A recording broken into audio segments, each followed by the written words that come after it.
The room was full of applause when my name was called. I stood up, adjusted my gown, and took one step forward. Then everything went black. When I opened my eyes, the cheers were gone. There was only a white ceiling and the slow, steady beep of a monitor. For a second, I thought I had missed everything. My graduation, my moment.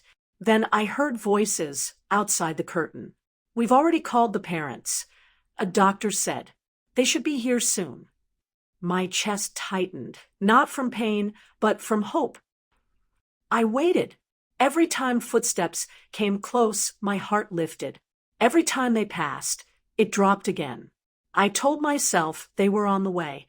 Maybe traffic, maybe worry, maybe. The curtain moved. I turned quickly, but it wasn't them. It was my grandfather, breathing slightly heavy, still holding his old cap like he had rushed all the way here. For a moment, I just stared. "You came?" I whispered. He gave a small nod. "Of course I did." I swallowed. "Did they call you too?" He hesitated, just for a second. That was enough. "They didn't come?" I asked quietly. He looked away. "They said they were busy." Busy. On the day I collapsed. On the day they were called. I was discharged 2 days later. No calls. No messages. Not even a "how are you?" Just silence. Grandpa was the one who took me home. On the way, he didn't ask questions. He just said one thing. "Beta, ab apni zindagi khud banao." Build your life yourself. That sentence stayed with me, not loudly, but deeply. The next few months, I disappeared. Not dramatically, quietly. I stopped trying to update them, stopped waiting for their approval, stopped expecting anything at all. Instead, I focused on one thing: myself. I took a small job, not impressive, not something anyone would notice, but I showed up every day, on time, focused, silent. After work, I learned new skills. Late nights, no shortcuts, no announcements, just progress. Meanwhile, I'd occasionally hear about them. From relatives, from passing comments. "They're doing great. They're busy as always. Their priorities are different." I just nodded. It didn't affect me the way it used to. Months passed, then a year. That small job turned into something bigger. More responsibility, better income, new opportunities. But the biggest change wasn't outside. It was inside. I wasn't chasing validation anymore. I wasn't trying to prove anything. I was just building. Grandpa noticed it first. One evening, he looked at me and smiled. "You've become very quiet," he said. I smiled back slightly. "I always was." He shook his head. "No, before you were waiting." A pause. "Now you're moving." At the same time, things around them weren't as perfect as people said. Small cracks started showing. Business problems, arguments, tension. I didn't react, didn't comment, didn't involve myself. One day, a relative called me unexpectedly. "By the way," they said casually, "your parents were asking about you." I stayed silent for a second, then just said, "Oh." That was it.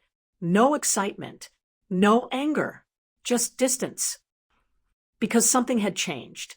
Not them, me. For the first time in my life, I wasn't trying to go back. I wasn't trying to fix anything. I wasn't trying to be seen. I was already somewhere else. They were still living in the version of me they ignored. I had already outgrown it. And the truth, it was getting closer to the surface. Slowly, naturally, without me saying a word. They were still talking about who I used to be. I was already becoming someone they wouldn't recognize. Busy. I stared back at the ceiling. Strangely, It didn't hurt the way I thought it would. It just felt quiet, like something inside me had finally stopped expecting. Grandpa pulled a chair close and sat beside me. I came as fast as I could. He said, "I know," I replied, because he always did. Every event, every small moment. He showed up. They didn't. Outside, distant cheers echoed from the ceremony. Families celebrating. Photos being taken. A normal graduation day. Just not mine. "I'm sorry," he said softly. "For them." I turned my head slightly. "You don't have to apologize for something you didn't do." Silence filled the room, but this time it wasn't heavy. It was clear. All these years, I kept trying to be enough, to be seen, to be chosen, but lying there with the only person who actually came. I finally understood something simple. Some people don't need proof, and some never will. I closed my eyes for a moment, not because I was weak, but because I was done waiting. They thought missing one moment wouldn't matter. They had no idea. This was the moment I stopped needing them. It happened almost a year later. At a family gathering I hadn't planned to attend. Grandpa insisted. "BSAJO," he said. "Kab tak dur rahoge." I didn't argue, not because I missed anyone, but because I was no longer avoiding anything either. When I walked in, the room went quiet for a second, then normal again, like nothing had ever happened, like I had never collapsed, like they had never stayed away. My parents were there, talking, laughing, busy as always. They noticed me after a few moments. Surprise flashed across their faces. "Oh, you came," my mother said, like I had just returned from a short trip. I nodded once. "Yeah." No hug, no questions. No, "Are you okay?" Just distance on both sides now. I sat beside Grandpa. Same calm, same silence. But this time, it felt different. I wasn't the one waiting anymore. The conversation shifted when one of the relatives started talking about work. "By the way," he said, looking at me, "I heard you've been doing something big these days." I didn't answer immediately, not out of hesitation, just habit. Before I could say anything, someone else spoke up. "You don't know," they said, almost surprised. "He's the one running that new project downtown." The table went silent. My father frowned slightly. "What project?" The relative mentioned the name. Recognition hit instantly. I saw it in his eyes. That was the company he had been trying to work with, the one that had rejected him months ago. "He works there?" my mother asked. The relatives shook their head. "No, he leads it." For a moment, no one spoke, not because I said something, but because the truth had finally arrived on its own. Their expressions changed. Confusion, shock, regret, all at once. "You never told us," my father said quietly. I looked at him. Calm, steady. "There was a lot you didn't ask." Silence again. He looked down. For the first time, he didn't have anything to say. My mother tried to smile.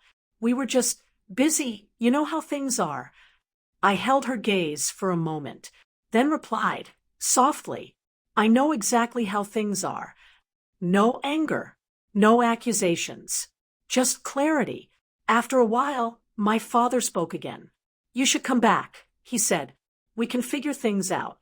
I almost smiled, not because it was funny, but because it was late. "I already did," I said. "Figure things out." I stood up, adjusting my jacket. Grandpa looked at me. There was pride in his eyes. Not loud, but real. "I'll see you at home," I told him. He nodded. As I walked out, no one stopped me. No one argued. No one raised their voice. Because there was nothing left to prove. They thought I was weak because I stayed quiet. They didn't know. I was just busy becoming someone who no longer needed to be heard.